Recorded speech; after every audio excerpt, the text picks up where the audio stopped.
It is 6:30, so we're going to go ahead and start our meeting. This is the meeting of the West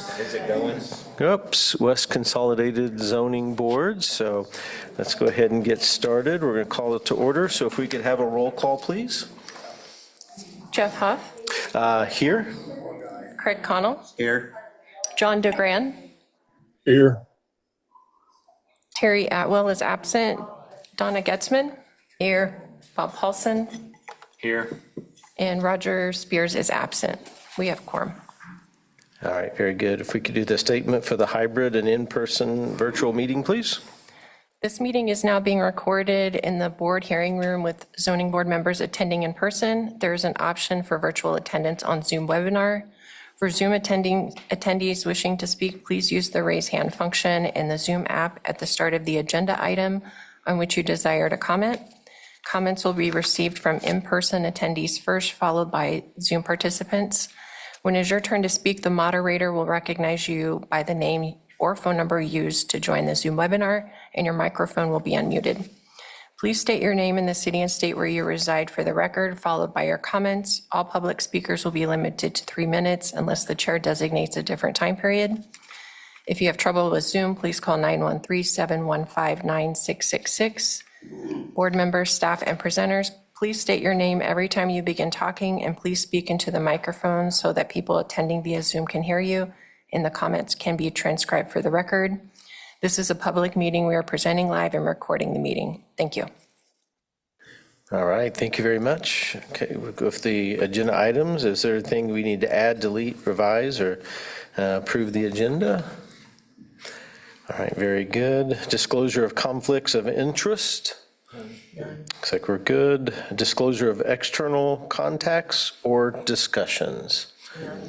Does not appear to be any. If I could get a motion for the approval of the minutes for the January 21 meeting. Craig Connell, I make a move that we approve the minutes from January 21st. Donna Getzman, second. All in favor? Aye. Aye. Any opposed? Okay, sounds like we have consensus on that, so we will have approval of the minutes. If we could have the board reports, please. Good evening, Michelle Leininger, County Planning Staff. I will do the board reports for you tonight. As far as the items from the Board of County Commissioners, the preliminary final plat for Gardner Lake Estates was heard by the West Zoning Board on January 21st. This will go before the Board of County Commissioners next Thursday on February 26th, and no final action on the application has happened yet. And then at the February 12th BOCC meeting, the board did vote to consolidate the East and the West Zoning Board into one consolidated zoning board. It's effective May 1st. So if you are interested in applying for the consolidated zoning board, please feel free to contact your commissioner or apply on the BOCC website. And then if I may go on to the Planning Commission actions. At their January 27th meeting, the Planning Commission held a public hearing on the draft zoning and subdivision regulation amendment for the short-term rentals. The commission recommended approval, and that's to be heard also at the February 26th Board of County Commissioners meeting. And then this month at the February 24th Planning Commission meeting, they will reconsider amendments to CARNIP.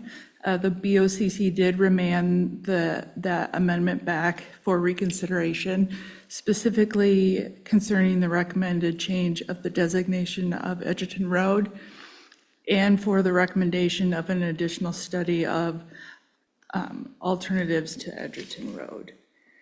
And with that, I can answer any questions if you had any. So this is Jeff Huff. So we can assume that there will be, if there are items, 2 more meetings of this board. Is that correct? We don't have any items for the March meeting unless something's continued tonight. We would anticipate having an April meeting. Very good. Any other questions? Okay, very good. Thank you very much. Appreciate that. Then we will continue to business before the board. We have an application number W25-518-PP and W25-519-FP LE preliminary and final plat 34020 and 34010 West 135th Street. If we could hear the presentation. Thank you. Good evening, Diane Whitcomb at Planning Department. We have some new microphones, so I'm trying to figure out the situation. Hopefully you can hear me. So the applicant and the landowner is Brandon and Nicole Smith. And the address is 334010 West 135th Street. It's located close by 135th Street and Spoon Creek Road, as you can see here on the vicinity map. So the applicant is proposing to plat these two existing parcels into that are two existing separate parcels. It totals 40 acres, platting it into two residential lots to be known as Smith Reserves Plat. Lot 1 will be 30 acres in size and Lot 2 will be 10 acres in size. The intent of the proposed plat is to kind of adjust and reconfigure these existing two parcel lines that you see here that are outlined in blue. And which will change the shape and configuration and size of each lot. Proposed Lot 2 has two existing single-family residences on it and accessory buildings, and has frontage and takes access from 135th Street. According to the applicant, one of the single-family homes will remain, and the others plan to be demolished prior to recording the plat, if approved. Proposed Lot 1 is vacant and also has frontage and access to 135th Street. The applicant is proposing a new shared driveway entrance for access to both proposed lots, and will also be removing the two existing entrances. And so given that shared driveway, it will meet the minimum street frontage requirements. I'll talk about that a little bit later on. And so just to kind of go through a few of the graphics here. So this is a graphic just showing the aerial view, kind of surrounding area, and the property is outlined in blue. Here's a copy of the preliminary plat, and then here's a copy, a little bit easier to read, of the final plat showing the two lots.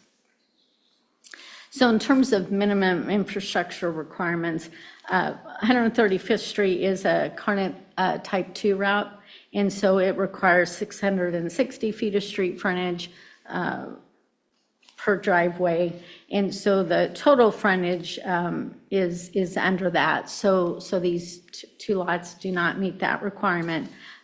However, because the applicant is proposing to construct one new shared driveway entrance, they're kind of on the west. You can see it kind of right here where my arrow is.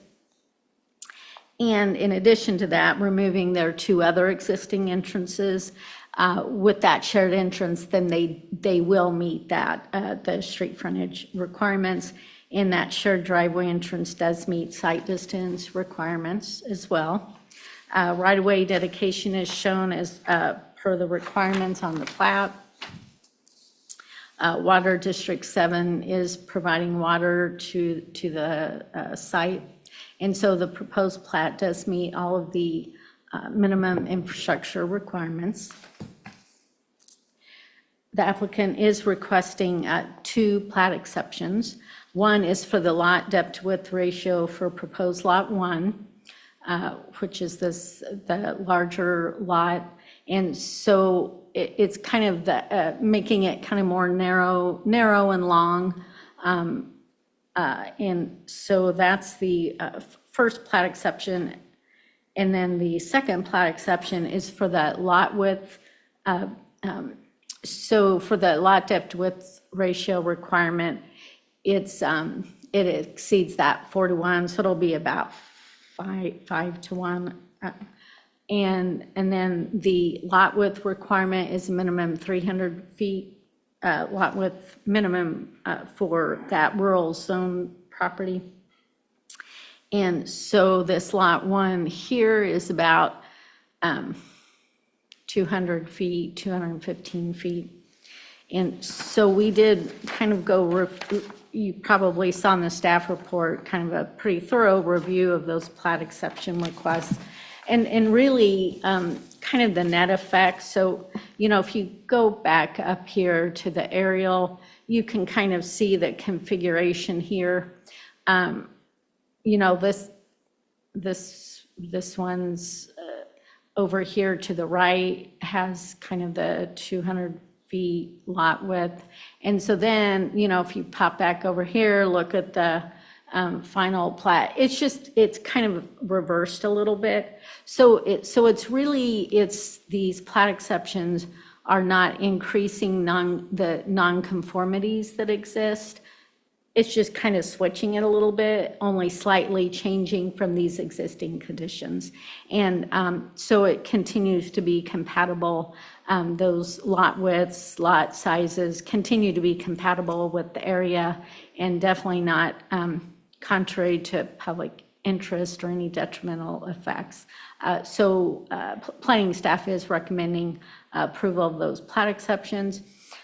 The Public Works Department did review the application, and their comments were addressed in the report and with revised drawings. And so staff is recommending approval of the preliminary and final plat for 2 lots and the plat exceptions.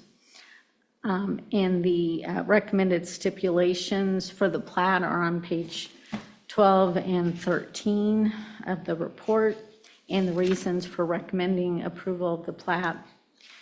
And I think that is it for this one. The applicants are here. If you have questions, I can answer those.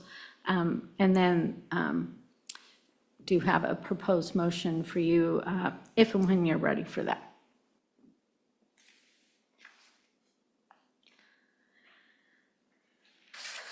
So, questions? Okay. Diane, Craig Connell, I have a question. In the smaller lot, the lot 2, it shows this egress, ingress easement. What is that for?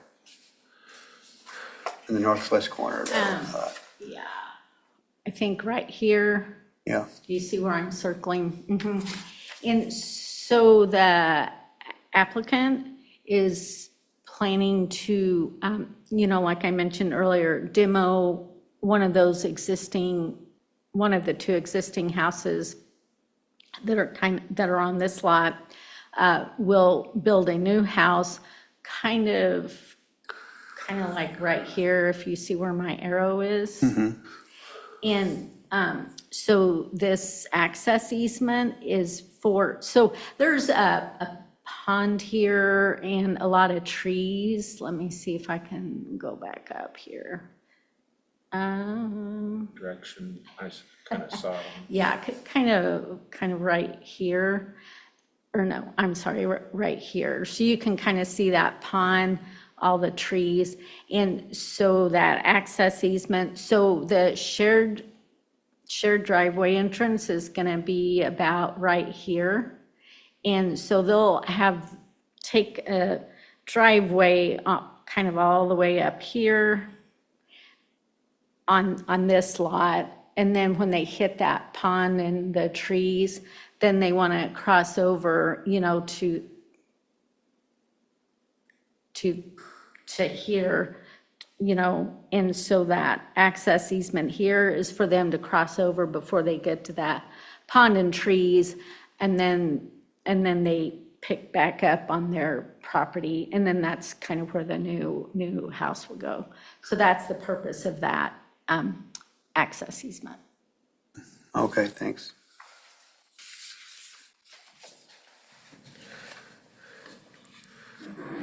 This is Jeff Huff. On the exceptions, are these pretty standard exceptions that we're requesting? I mean, these aren't outside of exceptions that we would allow for other requests for other applicants?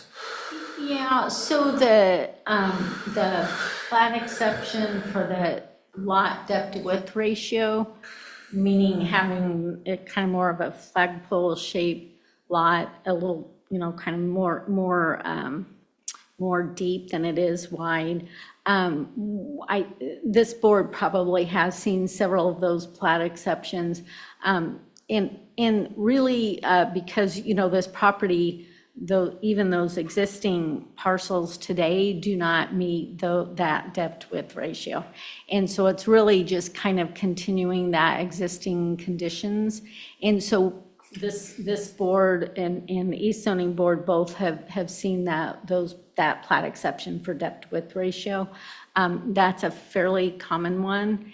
And so I think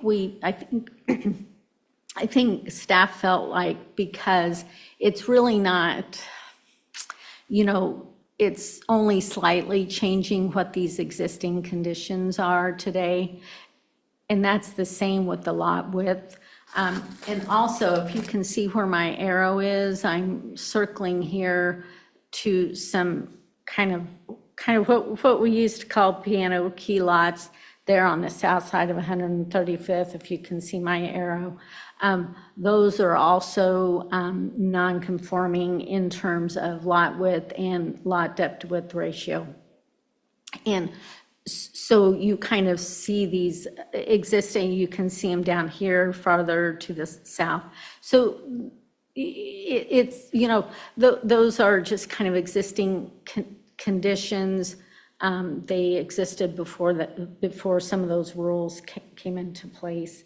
And so, yeah, Okay. no, I wouldn't I just say worry about atypical at all. precedents and all of that. I just want to make sure that, we don't create a problem for somebody else to resolve later, I don't know why I worry about those kind of things, you know what I mean? But I just want to make sure that you're comfortable and so that we can be comfortable with it, so. Yes. Okay. Yeah, and I think in particular, because this is existing conditions, maybe not necessarily if somebody's creating a new plat, that may be a little bit different, but we're really looking at kind of existing conditions here.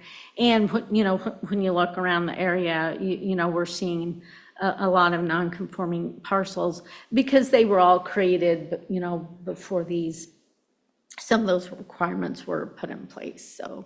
That helps out a lot, That's looking at the surrounding. Thank you. Yeah. Bob Paulson, I've got a comment that I want to make on here, that it looks like in doing this and creating the shared driveway as opposed to two different ones, that's bringing it more into current conformations. Would that be more correct? Did I say that right? Am I making sense? So we had two driveways before, now we have one that's shared. Isn't that more up to date than what it was? Sure, and actually, they have 3 existing entrances. Oh. One here, and then like a farm entrance kind of here. That most western farm entrance is the location, is actually the only location that meets site distance requirements, and it's where the shared entrance is going. Okay. So it kind of, it's improving 2 criteria. One is now that new shared entrance is going to meet site distance requirements where these other 2 entrances did not. And also, because of the shared entrance, it does meet current minimum street frontage requirements, so an improvement. All right, any other questions? Very good. Thank you very much. All right.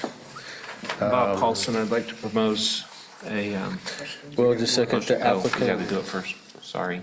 Oh, I was Do we gonna, need to do you have any, applicant, do you have anything that you want to share, or are you, yeah, do we have any questions of the applicant? Yeah, if you want to, your name and address, and then, yeah, that would be great. Yeah, I'm Brandon Smith, and my address, I live in Olathe, 23972 West 121st. I just want to pop up real quick and just tell you guys that Diane has been so helpful. I thought this was going to be a simple thing. We didn't know that there was a site issue, and it kind of looked like it was maybe going to crush our hopes of doing this so we could sell to other family that would be able to live there, and we got this dream, and I just appreciate all the time she's put in. She's put she's answered all my questions. She's met with me so many times to figure this all out, and I just want to tell her thanks. And Sean and Wayne with RIC has been helpful, so thank you guys. Okay, thank you. Thank you very much. So, and then public comments, I do want to open it up. It does not appear if there is any, so I think we're good on that. If there's not, then I'm going to close public comments. Any discussion among the board? I think we're good. Okay, now. I don't want to now. He refuses to make a recommendation. Would anybody else like to step up at this point? I'll do it. Bob Paulson. I move that the board approve application numbers W25-518-PP and W25-519-FP for preliminary and final plat for 2 residential lots to be known as Smith Reserve Plat for the reasons and subject to stipulations recommended by staff and set forth in the staff report, and which includes a plat exception from the lot depth to width ratio requirement for proposed lot 1 and a plat exception from the minimum lot width requirement for proposed lot 1. Do we have a second? Craig Connell, I second. Can we take a vote? Donna Getzman, Aye. Craig Connell, Aye. John DeGran, Aye. Paulson, Aye. and Jeff Huff. Aye. Motion passed. The motion passes. All right. Board of County Commissioners, meeting date and location. Thank you. Yes, so this will go to the Board of County Commissioners on March 26th, 9:30 a.m. here at 111 South Cherry Administration Building here in this room. All right, thank you very much. All right, we have another application number W25-537-REZ, W25-537-PP, W25-539FP, and W25-540A BPU GA, rezoning, preliminary plat, final plat, and accessory building use permit, 15355 Lake Road, 2 Street. All right.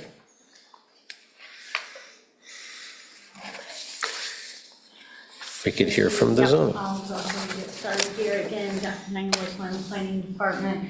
Just a quick note that Elizabeth put a handout for a new stipulation at your desk, so Yep. you have that. Got it here. I'll talk about that later, but just so you know what that is there. So this application, the landowners are Denise and Michael Smith. The property is at 15355 Lake Road 2, located here at Gardner Lake, as you can see on the vicinity map here.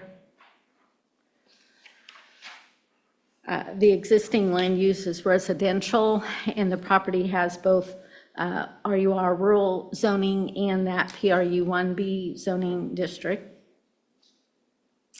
There is a single-family residence, as you can see here on the property, as well as 2 detached accessory structures here on the property. So it looks like a lot of applications, but really, on the ground, what they're doing is pretty simple. What they really want to do is do a preliminary and final plat for 2 lots. And it's just reconfiguring. So you can see all of these little parcel pieces.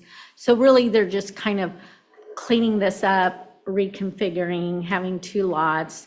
They're going to demolish this house, if approved, and then rebuild a new home. And then on this lot, you can see they have 2 existing accessory structures, and they want to keep those. And so the rezoning is to kind of rezone all the properties to that PRU 1B so that both platted lots have a single cohesive zoning district. And then their preliminary and final plat to create these 2 lots. And then this ABUP, accessory building use permit, if you remember, they used to be a conditional use permit. And then a few years ago, we did the ABUP. And so that is required because these 2 accessory structures will be on the property without the house. So with that residential zoning district, if you remember, there's a regulation that says accessory structures can't be on a property without the primary house unless this accessory building use permit is approved. So it looks like a lot of list of applications, but those are really just a means to allow them to basically their parcels and to be able to rebuild a new home. So I'm going to go ahead and show you a few more graphics. So here's their property outlined in blue, just kind of showing the surrounding area. So, their lot size, and all of these properties out here have that PRU 1B zoning. So it's consistent, kind of staying the same there. And then here's just the site plan in particular for that accessory building use permit. And here's just showing the garage, their existing garage and shed. And those are just remaining, no changes to that. And then here's the preliminary plat, and then here's the final plat, just showing the 2 lots there. So I'll just continue a little bit here. So we did, of course, review minimum infrastructure requirements. And the application met all the infrastructure requirements except one. And so that one is that Lake Road 2, which is how they access their property. For that PRU 1B zoning, Lake Road 2 is supposed to be built to a type B collector street standard, which is in particular supposed to have shoulders and, wider. So they are asking for a waiver from that to let Lake Road 2 just kind of remain as constructed. And so, and not to build it to that type B collector street standard. And so, so staff does support that waiver because it will not pose a threat to the health, safety, or general welfare of the properties surrounding this or the community at large. But also, the Public Works Department is also recommending approval of that because access to that property is, so Lake Road 2 is a privately maintained roadway, and it is not proposed for public dedication. And that's pretty much how all those lake roads are. And the plat does not increase development intensity, and it does not obligate the county to provide any maintenance. So those are the reasons for recommendation of approval of that waiver. Also, so the water supply is actually, will be City of Gardner water for this property. And the only other requirement is that the county building official has stated that they will need to install a new fire hydrant at time of building permit, but we're discussing it now just so that, the landowner is aware of that requirement. And so that handout that I had on your desk, so staff is recommending to add a new proposed stipulation, and I'm just going to kind of read it here for the record. It just says, for the purpose of meeting fire and building code requirements, a fire hydrant shall be either installed or under contract with the City of Gardner Water Department in a location that is accepted by Johnson County building official prior to recording the final plat. So that'll be part of your suggested motion if the board, when the board gets to a motion. And so really that's the only kind of issues with infrastructure is mainly that waiver. We also did look through the golden criteria. We did that analysis both for the rezoning and the accessory building use permit.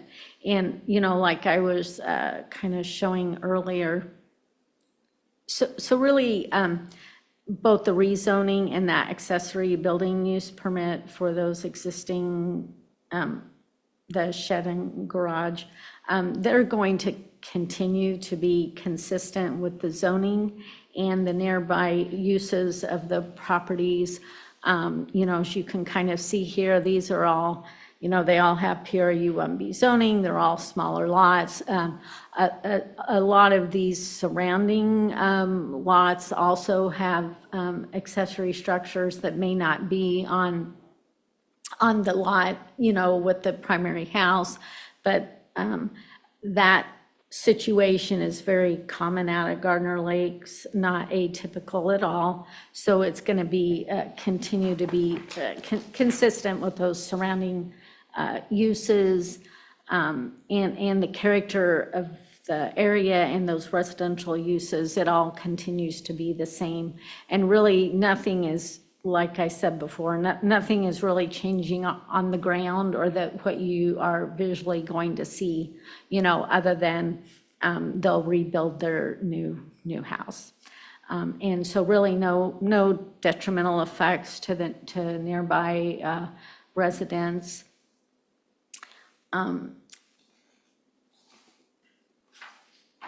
So that's really just kind of going through those golden criteria review. This application also has some plat exception requests, actually 3 plat exceptions. And so the first one is from the minimum lot area requirement for proposed lot 2. And I'll get here. And so this is lot 2. Where those existing accessory structures are. And so the PRU 1B has a 10,000 minimum square foot lot size. And so lot 2 is under that 10,000 square feet. And then lot 1 will be over the 10,000 square feet. So the first plat exception is for lot 2 lot size to be under 10,000 square feet. The second plat exception is for, and I'm going to go to this site plan. So these other 2 plat exceptions are from setbacks. So the required front yard, which is actually this part of the lot, Required front yard is 25-foot setback for PRU 1B zoning. And you can see here on the site plan, to this shed is only 21 feet. And again, it's an existing structure, so we're just doing a plat exception from that setback requirement.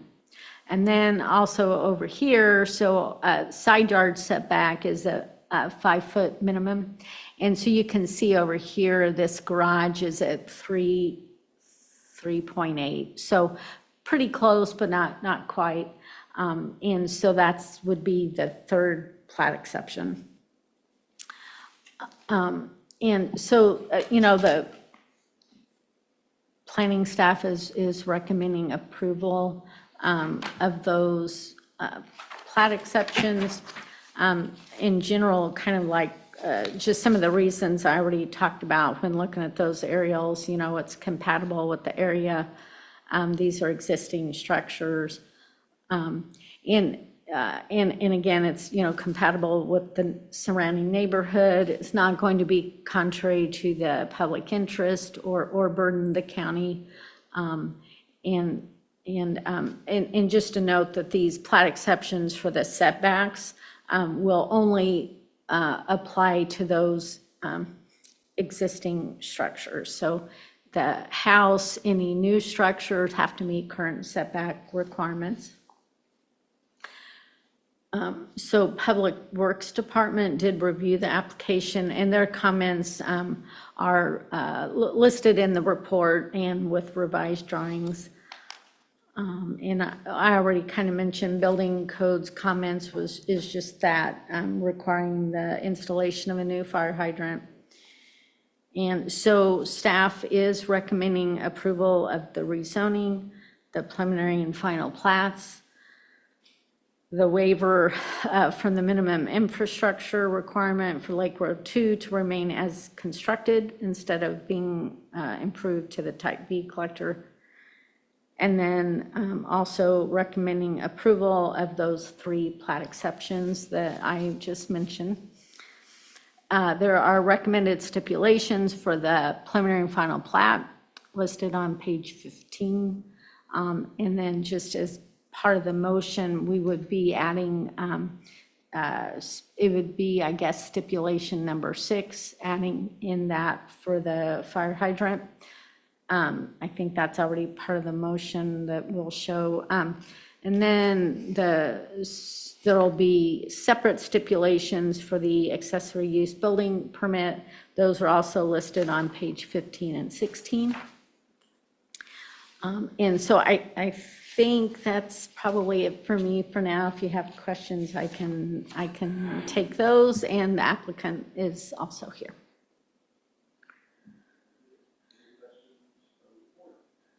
I have a couple surrounding the additional water fire hydrant to be installed. Have we verified that the feeder lines to that will be capable of handling a hydrant? Are there others in the area? And is it the owner's responsibility to pay for that hydrant, or is that on Gardner Water? I think that covers them all. So the building code official, who's in Ishfartapur, reviews those requirements. And so City of Gardner, so the applicant did contact City of Gardner, and they provided fire flow information and water line information to the applicant and to the building official. And it did show that they had fire flow in excess of that 1,000 GPM that's needed for a new house. And so when fire flow is available, and there's not a nearby fire hydrant, then the building and fire code requires installation of a new fire hydrant. The City of Gardner, I think in their email stated that the cost of that is the applicant landowner pays for the fire hydrant. And think that was all of your questions. But yeah, and so sometimes, you know, in larger parcels or in other different parts of the county, maybe there's a smaller water line, so there is not fire flow available. Therefore, then they don't have to, you know, install a fire hydrant. But in this case, there is a fire flow available. And so building code official does require that. He's the one that makes that decision. And that's just kind of per the building and fire code.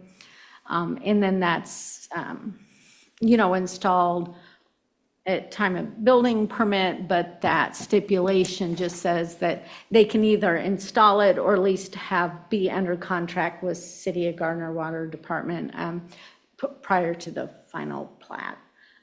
And so it's just, it is a building and fire code requirement, and, you know, I mean, that's just kind of part of it. And this is just really kind of putting the landowner on notice now, you know, so that they can be prepared for it versus if they didn't know until they came in for a building permit. So that's just kind of why we're addressing it now.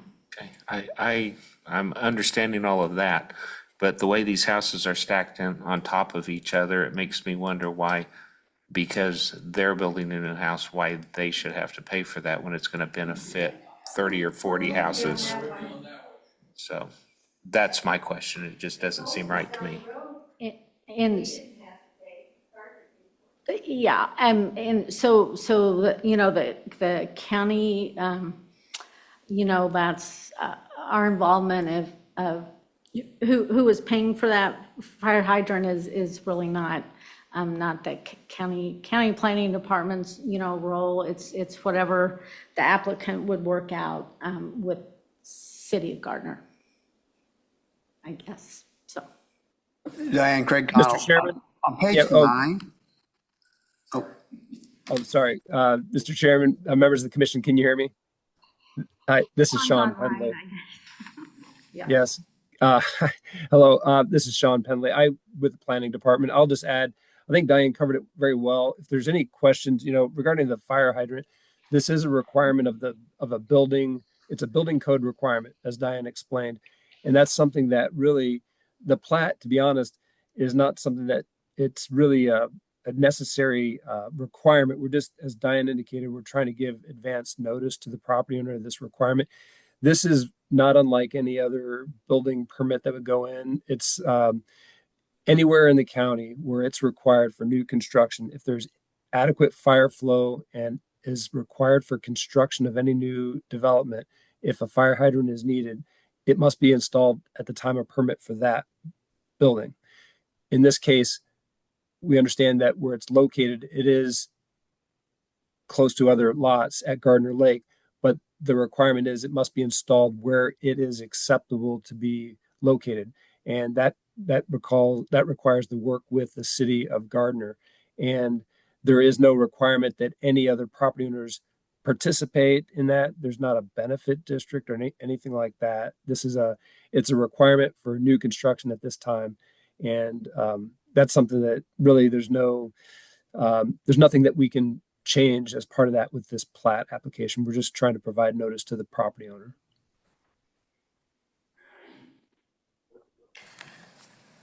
Diane, it's Craig Connell. On page 9 of the staff report, there's a graphic that shows kind of the colors of green and yellow and brown. I don't know if you pull that up. I'm curious as to why the Gardner has one lot in their city limits when everything else around the lake is rural.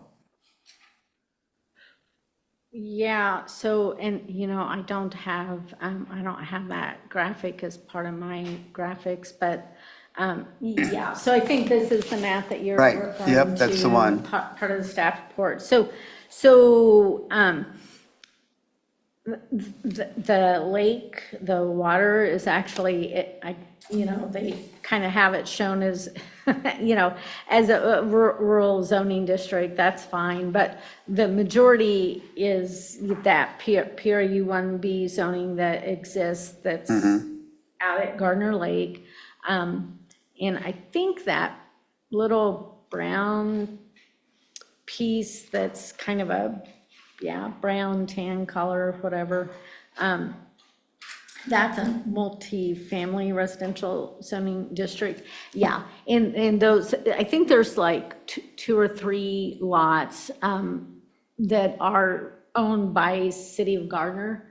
And to be honest, I'm not sure really what they are.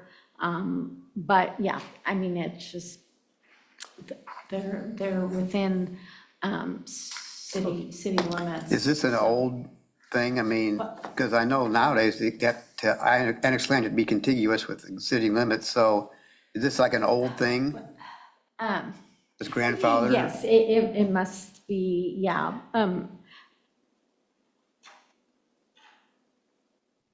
This is Michelle. Yeah, they're. I can jump in and answer some questions for you. Go ahead. Michelle used to work for City of Gardner, so.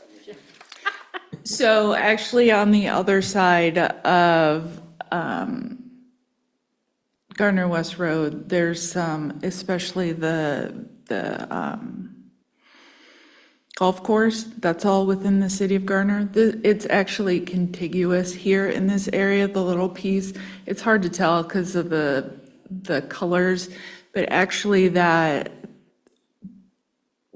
where that road kind of loops back and connects to the main road, that property was in the city, and while I was there, de-annexed. So the properties to the south and east are there. There's a handful of them that are within the city limits, and it is contiguous across the street.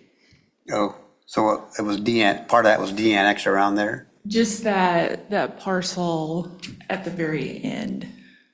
Like So this parcel there's where- a handful that are still considered in the city. I'm not sure the story behind that part of it, but it is contiguous to the city. Okay, Like this parcel where my arrow is. Yeah. That's within city limits of Gardner right here, so.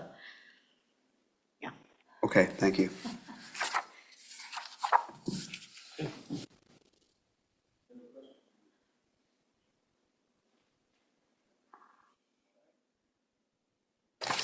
Thank you.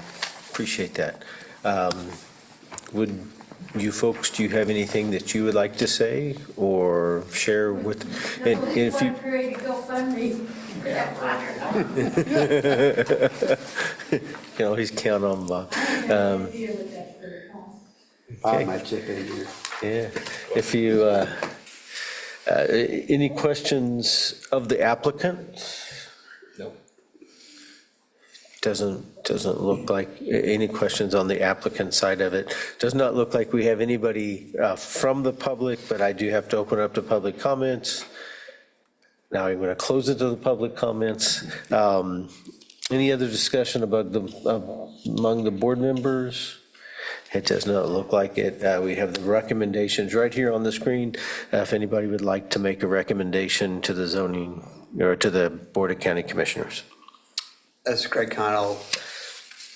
I move to approve the application for the rezoning from RUR to PRU 1B, including a minimum infrastructure waiver for Lake Road 2 for the reasons stated in the staff report, and to approve the preliminary and final plat for 2 residential lots to be known as Smitty's Lakeside Estate, subject to the recommended stipulations and any of the new stipulation recommended by staff regarding fire hydrant requirements, and to approve the 3 plat exceptions for the reasons listed in the staff report, and to approve an accessory building use permit to allow existing detached accessory structures on a lot without a primary house, subject to the recommended stipulations and for the reasons stated in the staff report.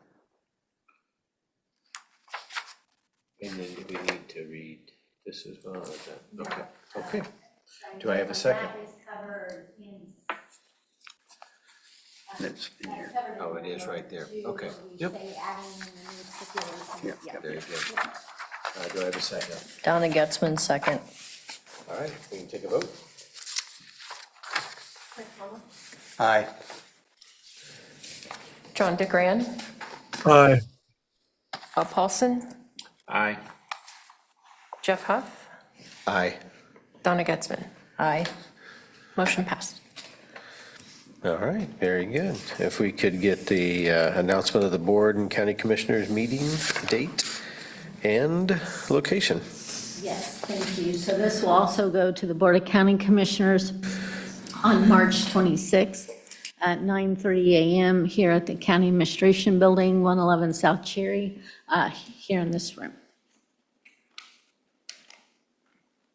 All right, very good. Well, is there any other business that needs to be brought before the board? All right, very good. Can I have a motion to adjourn the meeting? Bob Paulson, I move that we adjourn the meeting. A second? Donna Getzman, second. All in favor? Aye. Aye. Any opposed? The meeting is adjourned.